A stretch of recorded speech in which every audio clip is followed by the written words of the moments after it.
ভারত সঞ্চার নিগম লিমিটেড মানে বিএসএনএল এখন আমাদের সাথে সেই খেলাটাই খেলছে যেটা ৮ বছর আগে জিও আমাদের সাথে খেলে গেছিল। 2017-তে যখন জিও প্রথমবার টেলিকম ইন্ডাস্ট্রিতে পা দেয় তখন এই একই খেলা আমাদের সাথে খেলেছিল, যেটা আমরা বুঝতে পারিনি। বাট এখন সেই খেলাটাই আবার বিএসএনএল খেলতে চলেছে। কী খেলা খেলতে চাইছে এই বিএসএনএল সেটা জানার জন্য ভিডিওটা এন্ড পর্যন্ত দেখো। 3 জুলাই 2024 ইন্ডিয়ার সমস্ত টেলিকম কোম্পানি যখন তাদের রিচার্জের দাম আপ টু 25% ইনক্রিজ করে দেয়, তখন কিন্তু বিএসএনএল এর কাছেও সুযোগ ছিল তাদের রিচার্জ প্ল্যানের প্রাইস ইনক্রিজ করার। বাট বিএসএনএল এমনটা করতে পারে না, তাদের রিচার্জের প্ল্যানের দাম তারা সেমই রাখে। কারণ ইন্ডিয়াতে এমন বহু মানুষ আছে যারা এখনও স্মার্টফোনের সাথে সাথে একটা করে ফিচার্স ফোন ব্যবহার করে জাস্ট কলিং করার জন্য। বাট যবে থেকে রিচার্জের প্রাইস বেড়েছে তবে থেকে বহু মানুষ কিন্তু বিএসএনএল-এ পোর্ট করে নিচ্ছে, কারণ তাদের সেকেন্ডারি সিম কার্ডটা অ্যাক্টিভ রাখার জন্য অনেক বেশি টাকা খরচ করে রিচার্জ মারতে হচ্ছে। আর এখানে একমাত্র বিএসএনএল-ই এমন একটা সিম যাতে কম দামে ভালো বেনিফিটস পাওয়া যায়। এখন তুমি বলবে এর তো বেনিফিটস পাওয়া যায়, ঠিক আছে, কিন্তু এর তো বেনিফিটসের 1%ও আমরা ইউজ করতে পারি না।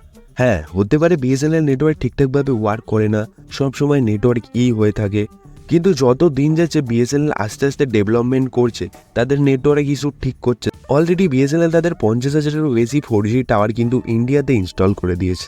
এখনও তাদের 1 লক্ষর বেশি টাওয়ার ইনস্টল করা বাকি আছে। যেদিনকে এদের সমস্ত 4G টাওয়ার ইনস্টল করা কমপ্লিট হবে সেদিনকে কিন্তু এদের নেটওয়ার্ক আবার ভালোভাবে কাজ করবে। এখন প্রশ্নটা হচ্ছে বিএসএনএল আমাদের স্মার্টফোনে কিভাবে এন্ট্রি নেবে।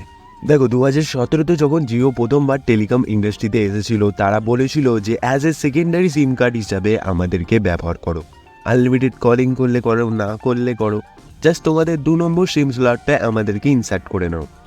এখন বিএসএনএলও এক্স্যাক্টলি সেটাই করছে। তারা বলছে যে as a secondary SIM card হিসাবে আমাদেরকে ইউজ করতে পারো। রিসেন্টলি তারা একটা নতুন প্ল্যান লঞ্চ করেছে 1199 টাকার, যেটার ভ্যালিডিটি হলো 365 দিন, 24 জিবি ফ্রি ডেটা, তার সাথে আনলিমিটেড কলের সুবিধা। এই প্ল্যানটা তুমি যদি ডিভাইড করে দেখো তাহলে তোমার পার ডেতে 3 টাকা করে খরচ করতে হচ্ছে। এখানে বিএসএনএলও বুঝে গেছে তাদের সিম কার্ডে মানুষ পোর্ট করতে চাইছে, তাই তারা প্রাইস ইনক্রিজ না করে উল্টে কম করছে যাতে বেশি মানুষ তাদের সিম কার্ডেতে পোর্ট হয়। মানে যে চালটা 2017-তে জিও খেলেছিল সেই চালটাই এক্স্যাক্টলি এখন বিএসএনএল খেলতে চাইছে।